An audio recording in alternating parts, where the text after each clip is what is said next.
All right, so welcome to part one of the voiceover. So for part one, we're just going to see some of my clients and their training and working on different things. And part two is going to be my own workout. So part one, we're going to talk about just each client, about what they're doing. So the first client right here, she's more of an athlete and she's in season. So just trying to work more strength and not a lot of eccentric involved. So I don't want to get her sore, just trying to have her be powerful, move the weight fast, less volume, and just mixing up. So her day is typically a full body day for her workout. This client right here had some shoulder stuff going on with me, so we're just trying to get his numbers up. This is external rotation. You'll see me doing elbow in front. He's doing elbow outside, so elbow out from the shoulder. So scapula is a little bit closer to the shoulder. There's strength ratios that we want to hit based on the mother lift of upper body, which is the bench press. So we want to make sure that we try to get these numbers as balanced as possible to that mother lift. And this lift right here is a fantastic tool just to increase stability in the shoulder, but trying to lengthen the pec. So this exercise is called a McGill press, and you're laying on half the bench, half your body's off the bench, half your body's on the bench. So we're just trying to create more stability, not just for the shoulder and the chest, but for the lower body too, trying to allow him to focus on a good brace, getting his glutes involved, because if his legs aren't spaced out how they are, he's going to fall off that bench. So his glute is really working too, which is why I like this exercise. So definitely give it a go. One arm, you're going to see which side's harder too, and focus on a deep stretch, retracting that shoulder blade back to your spine. And my client right here, we're testing. So this is the guy that's been with me for 5 years, and we're just testing his 1 rep max. And we're doing a chin up too. So it's push pull, and we're just trying to see how far off he is from pressing to pulling. And after we've done this, he actually isn't far off at all. Again, following certain numbers, which is great. This is what's cool, because if I was able to work with you and you have some training background, I would have you do exactly what he's doing right now, just so we could get to see how far off of a strength and balance are you from your extensors to your to pulling. And that's just makes it fun for me, just because I have more data. And that's what it's about too, is I like collecting data. I have data on each and every one of my clients. So if we were able to work online together, I'd have data on you. I'd have a whole data on assessment, strength assessment, and then we just go from there. And then we just see ourselves progress over time and see where you once were to where you are now. That's what's really cool. Now, the cool thing with this movement here is the seated calf raise. This is not just any ordinary seated calf raise. This is by Atlantis. So look at his knees are more over his toes. So that's going to really increase better ankle mobility, better dorsiflexion. That's what makes Atlantis equipment just very valuable to the client and to the coach. He's doing a box squat here. We're just focusing more hypertrophy, and he's very more strength rounded. So I'm just trying to tap in a different energy system to get him acclimated and doing more volume, because he needs it. We got to put that strength to use, because your body could only adapt to one thing. Like, your body is able to adapt to so many other things if you expose it to.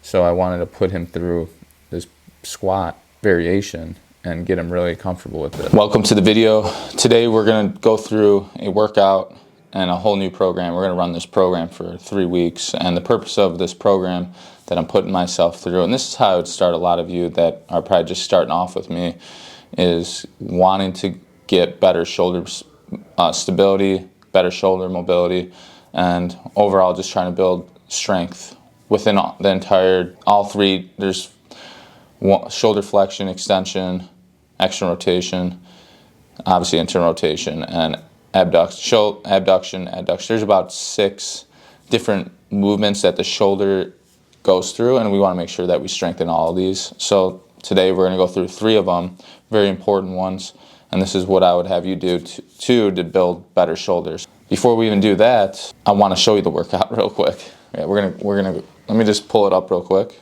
and then I'll screen record, then you can see it. So we're gonna do incline press today. Okay, so now you'll be able to see it on the screen. A1, A2, A3, they're all grouped together. So A1 is going to be external rotation, elbow in front of body. And then after we hit that for 10 reps, we're going to do a 5-second negative with that too. Just really trying to strengthen the hell out of the eccentric part. So strengthen the tendons. And then after that, we're going to go in a pullover. So pullover, we're going to do a 1 arm with a rope, half kneeling, 10 reps, 5-second negative too. And then A3, we're going to lay on an incline bench. I got to actually put that, I said prone, but prone incline. Incline. Trap 3 raise. 1 arm, we're going to do 10 reps. Again, we're going to try to do 5-second negatives. 30-second rest for all those. 3 sets total. And then after that, we're going to move to B1, B2. Incline dumbbell bench, 1 arm. 6 reps, but it's 5-second eccentric with a 5-second concentric. That's where you see the tempo 5-0, 5-0. And then rest 90 seconds. And then go right into a bent over row, neutral grip. And this is going to be 3x6 again, and we're going to do a 5-second eccentric, 5-second concentric. So these are just things that you might not have seen before in this. Like they're exercises that are very, nothing's different about them. You see them all the time, but just the way we do it with tempo is going to be different. And then after that, we're going to do a incline dumbbell tricep extension, 1 arm, and we're going to do 3x12 with a 4-second negative, and then a minute rest. And then we're going to go to a C2 incline dumbbell curls, supinated grip. So that's going to be a bilateral. The first one be C1 is tricep and 1 arm. Just trying to see if there's any imbalance from the left to the right arm. And I just want to see if they're structurally similar in strength. So something else I want to talk about real quick is there's a lot of questions being out there about, is training every day bad for you? Is training 6 days a week? What amount of days are the perfect amount of days for me to train, to get a workout in, and to be efficient and see results? This is what I tell clients, and I'm going to tell you. It comes down to 1, what does your everyday look like? 2, what type of job do you have a current job right now? And with that job, is it stressful? How do you handle stress? If you have a hard time handling stress and you feel like you're stressed a lot, then maybe training every day isn't going to be the best route for you. So this is the thing, is stress does dictate training, because there's 2 different types of stress. We got the stress, physical stress that we put on our body. That's a good stress because we're trying to get a benefit out of it. And then we got a stress that is not good for us. The stress that wears us down, that kind of makes us anxious, right? That's what we don't want to be in all the time. And that will disrupt your training. So when it comes to understanding these things, you're going to be able to know how many days a week you should be training. And for example, I have a client. I like to use this client as an example because he's rare, but his stress is higher because of his job. And he's a doctor. He works in an ER doc. So he can't train 4 or 5 days a week because it's too much within his job and too much stress. So we found for him that 3 days a week is a sweet spot, and he's getting great results. I mean, look, this is him right here. He looks fantastic. And he's been training 3 days a week with me now for, I want to say 5 years now, because he's been with me 6, so I would say 5 years. We found that 3 days is a sweet spot for him. So it's about finding what works for you. And then also you got to know is, what is it that you're going to be able to stick to long term? Because if you say, I want to go to the gym 6 days a week, are you realistically going to be able to do that? Probably not. For me, myself, I train 4-5 days a week. That's it. And I'm lucky I get 5. But usually 4 for me is a sweet spot because I like to have rest. I prioritize rest because that's going to allow me to continue train for a long period of time. And that's something that I'm making sure I prioritize more. As I get a little bit older, your body's not like it used to when it's younger, where you could get away with eating crap and not sleeping enough and still training hard and being able to adapt to that and not have any issues. When you get a little bit older, it's a little bit harder, so you want to make sure that you're doing everything you can, maintain what you're doing, and continue to progress. So it's about finding what works for you and making sure that you don't stress about it. Like 3 days might be a perfect for you. 4 days might be good for you. Two days a week is better than nothing. You still could get results out of that and build muscle. And eventually there'll be a time where you're going to eventually want to move to 3 days, maybe 4 days a week. As long as 2 days is like a non-negotiable, you're always showing up out of the week for those 2 days to the gym. So I'm going to give you an example of, let's say you're doing 3 days a week, and this is how I would write your training split. You could do push-pull, meaning chest back, on Monday, and then Wednesday could be legs, and then Friday could be like shoulders, arms. And then that's how it would be for 3 weeks. I like to write that split because it's between each workout day, there's rest. So Monday you work out, Tuesday you rest. So if that's rest includes any type of active recovery that's going to allow you to recover faster. If that's sauna, massage, stretching, any type of cardio, that's going to be really beneficial for you to be ready for your next training day. So Wednesday again, you're going to train legs, and then Thursday you're off, and then you're doing active recovery work again, and then Friday you train, and then Saturday, Sunday you're off, and then right back to the new week. So that's such an easy split to follow, and it works, and you're guaranteed results as long as you're doing that for 3 days a week and 3 weeks being consistent. You'll be fine. That works really well with people that are just training 3 days a week, and just with them. And I'm telling you, just be consistent. That's all. It's easy, and the goal too is I don't want you to miss a training day. So that's why we're setting the bar not so high right in the beginning, because training 6 days a week isn't realistic for the average person, and especially if they're new to the gym, like falling off is really easy to do.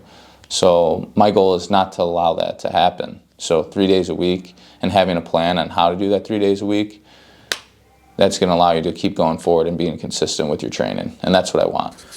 All right, here's voiceover part 2, and we're just going to talk about the workout, everything that we're doing. And I want you to ask yourself too, like, how much time do you take when it comes to your warm-up, meaning stretching before you train? Do you even stretch before you train? This is something that I have every single one of my clients do before we hit a workout. On upper body days, they stretch upper body. On lower body days, they stretch lower body. And we go through the assessment for lower body and upper body, shows us what is tight and what needs to be worked on. Foam roll is a way of soft tissue work to kind of warm up the area that we want to work and increase range of motion at. And that's what I'll show you how to do that. Not right now, obviously. I'm foam rolling my lats and trying to pin and stretch it. And if you're really interested in that, I can make a whole video on why I like to stretch and warm up the way I do and why I have clients do it. But it all makes sense to the individual based on what they need. A client might have tighter lats, and you might have a tighter pec, and you might need to spend more time on your pec than you do on your lats. So everybody's different, but there's a way that we do this, and you benefit from it when you train, because there's a tight muscle is a weak muscle. So in my mind, let's warm that muscle up properly, stretch it, foam roll, and then go in there and strength train it. Go through proper range of motion and try to control the tempo. We're doing a lot of eccentric work, which is going to allow you to increase on those ranges and strengthen that range that muscle is able to go through properly, to its fullest range for that joint. So I just want you to think about that. Now, going into the first exercise, before we even start talking about this exercise, I want you to think about, if you have never seen the way I write the exercises in grouping, you're going to see this is A1, then you'll see A2, and then you'll see A3, and then you'll see sets, reps, tempo, rest. If you're unfamiliar on how to read tempo, I made a video on it. It'll pop up on the screen. You'll see it. Go check that out before you start watching this, so you understand on how to read it and how to understand the grouping and why we do the grouping. But I'll give you a little rundown on it here and talk about the exercises, which is going to be very beneficial. So I'm just got done with the 12-week macro cycle of hypertrophy, a ton of volume. So I'm just undulating, going in a different phase, and trying to just make sure all my smaller muscles are balanced out. Everything's working correctly, nothing's feeling wrong, and I just want to make sure that my numbers are staying there, or in my head I actually want to get these numbers higher. So I'm doing 20 pounds right here for 5-second negative for 10 reps, and I got 3 sets of this. So A1 is 3 by 10, 5-second negative. After I hit this for 10 reps for both arms, I'm going to go into A2 and then hit that for 10 reps with a 5-second negative. And then after I hit that A2, then I'm going to go into A3. And then once I do A3's required sets or required reps and tempo, I'll rest 30 seconds and then go back to A1. I want to do that until I hit 3 sets for A1, A2, A3, and then we move on to the B series. So this next exercise we're doing is a pullover. So the weakest point in this movement is overhead. So think about when you do an overhead press. When you do an overhead press, are you going in extension? Are you lifting up your ribs? Because when we do that, we're at our weakest point, and we're not protecting our spine, and we're compensating because of tightnesses. Could be a tight pec, could be a tight lat. So there's things that I would have you do prior to the overhead press. So if you're tight, we'll get those things taken care of, and this is going to help you open up more too. And this is allowing you to focus on bracing, 3-dimensional bracing through your core, obliques, lower back, and learning on how to do that properly. Because you understand how to do that through these little movements, then you're going to understand on how to do it when you squat, when you deadlift, when you overhead press, when you do the big movements where it does matter, where you don't need a belt. Power lifters use belts because they're trying to get everything they can to help get that lift up. For us, we're not powerlifting. We want to use our core, and understanding on how to use it correctly is going to make your lifts 10 times better. And not only that, but they're going to protect yourself when you have a lot of load on your back. So this is a great tool for that. Pull over.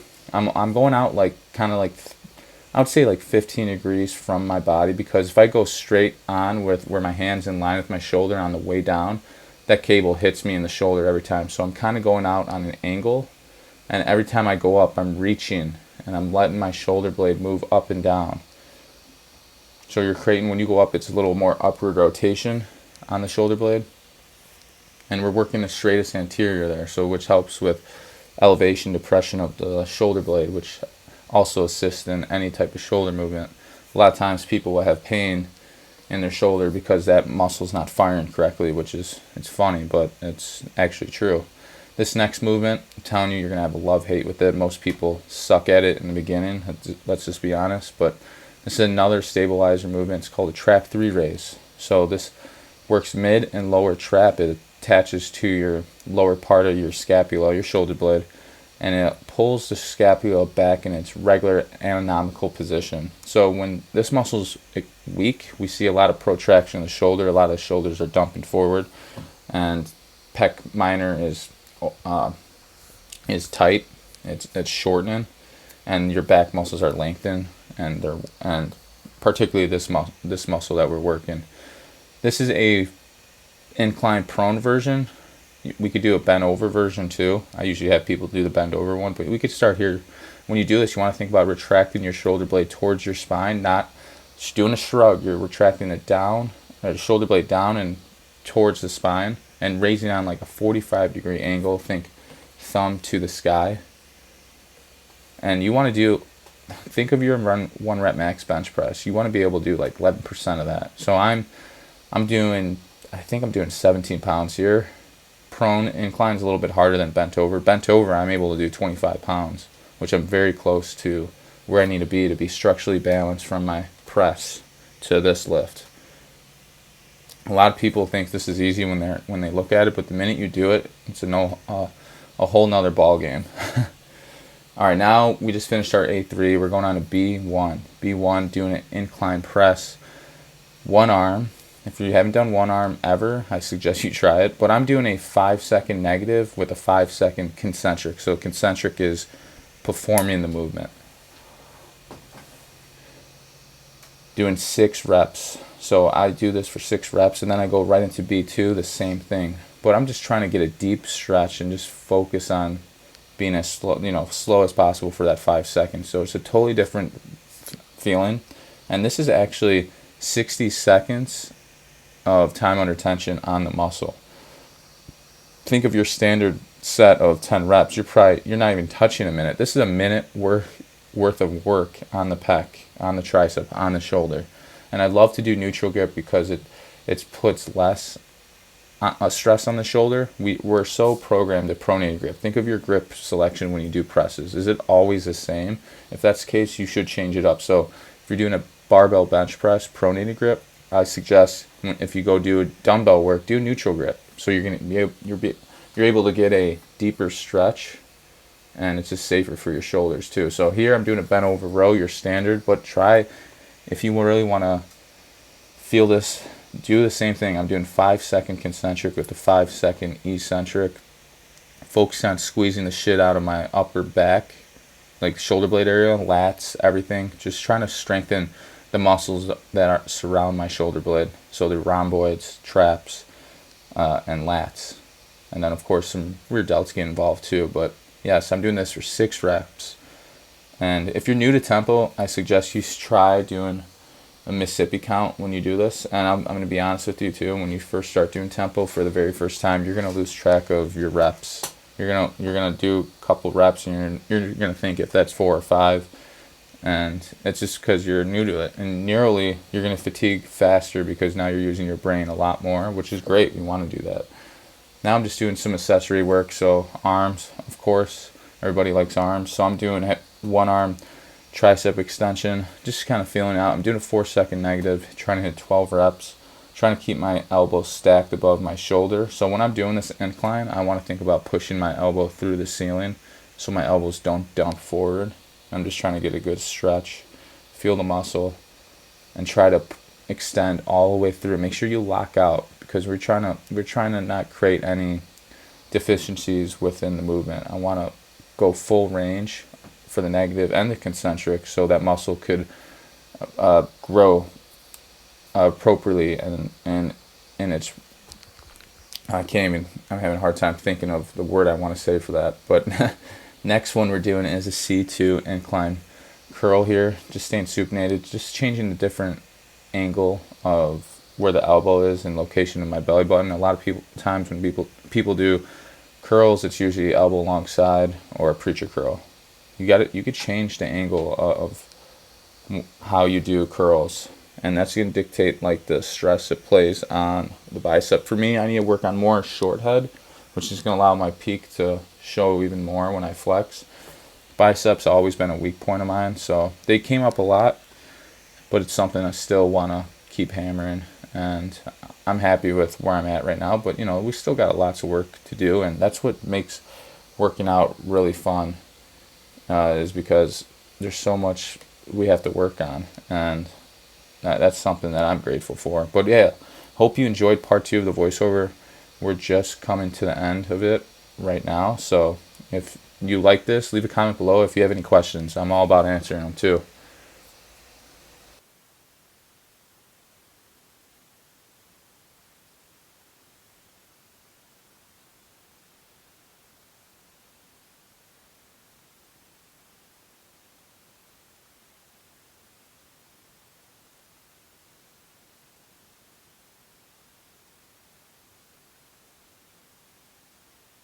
So we just finished the day with clients and get my own workout in. It took some time for me to get used to training like the way I'm training right now, because in my head, when I first started training the way I'm training, that you're seeing if you've been following me for a little bit, when I first started training like this, I thought at first, man, I'm going to lose some size. I'm not going to be as big as I was, and definitely I'm a lot bigger than I was, and a lot stronger, feeling great through movements. So like, I want you to know, like, try new things, especially when it comes to training. Like, it's good to be a little bit uncomfortable when you're trying. It's good to feel like you're relearning again, because guess what? It's going to make it fun again. And that was like my thing, is like, all right, I'm going to just full on and do this style training. When I first started training the way I've been training, teaching the way I've been teaching, I started obviously instructing my clients, training like certain style, and now I'm training very similar. Obviously, everybody's the same when they're training. I'm the same. Everything that they go through, I went through already, and like the difference that all of my clients are making, it's night and day better, and people are getting results. Like I'm getting results. I'm feeling good through movements that used to be just really hard for me. So you got to trust the process. You got to trust what you're doing. Trust me if I'm gonna work with you. Like we're gonna do this thing right. We're gonna get somewhere that you've never been before, and you just gotta go with your gut with what you're doing. You gotta believe in it. Like I believe in my work. I believe in what I put out there. So I'm very thankful that I have you being able to watch this and hopefully take something away from it. And I hope you enjoyed the voiceover, because that was fun, something different, and I hope you learned a lot from it. It's totally different. You see me doing a lot of unilateral work, so focus on making sure everything's balanced from left to right. And that incline press was tough. 5-second negative with a 5-second concentric, which is pretty freaking tough, especially my right arm, like stability wise, not just shoulder, like bracing, like your body, obviously you want to like collapse, fall off the bench when you're doing it. So you got to really stabilize yourself when you're doing it. So just things that I'm doing are all have a role, and always looking to get something out of the exercise that we're doing. So don't just think I'm going to put something out there just to do it. Like there's always a purpose behind what we're doing, and it's fun. Remember too, like goals are play a big role in programming. So like knowing your goal makes programming easier. But first things first is got to understand what's going on with your body, so we're able to program appropriately based on what you're dealing with. In the beginning, it's super important to layer that foundation and to continue to build on that foundation, so when we're doing bigger movements that you're feeling stable, you're feeling strong. So yeah, I hope you enjoyed the video. Wanted to bring you on this video with me because today was a new program we started, and I'm going to show you legs and my upper body too, and then another leg. So we got another upper body, and then we got 2 lower bodies that are completely different from one another. So I'm excited to bring you on that journey with me, and we're going to be doing this for 3 weeks. So hope you enjoyed the video, and stay tuned because we're going to keep hammering out more content just like this and continuing to get better together. Yeah, let's do it, baby. I'm having so much fun.